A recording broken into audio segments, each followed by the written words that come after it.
So this was the unboxing for the ZEBRONICS K1 Transformer keyboard.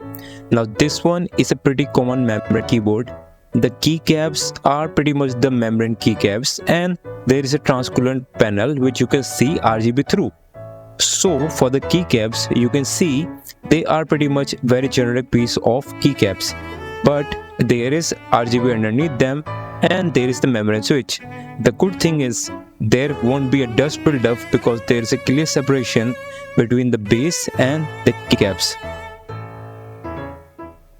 There is also an RGB button which you can use to turn on and off the RGB. So you can press function key and the RGB toggle key to switch between the static and the pulsing function. There are no multiple RGB modes other than pulsing and static mode.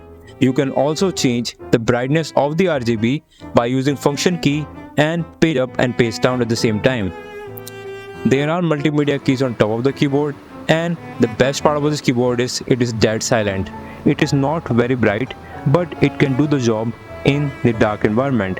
And the keycaps are not actually backlit, so you already need to know where all the keys are because you cannot see them into the dark.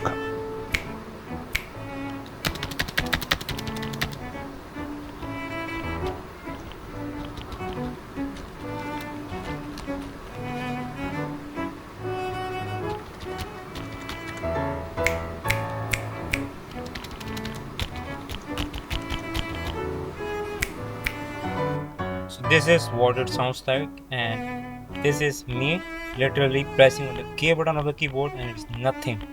It is dead silent.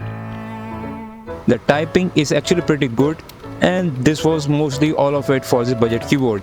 If you have a very low budget of around 400 to 500 rupees, this is pretty much the best keyboard that you can get. And one of the best parts about this keyboard is that it is dead silent, so you can work in the night. But if you are wondering that what this keyboard can sound like if this was mechanical keyboard, this is a sound test for you. I will see you in the next one.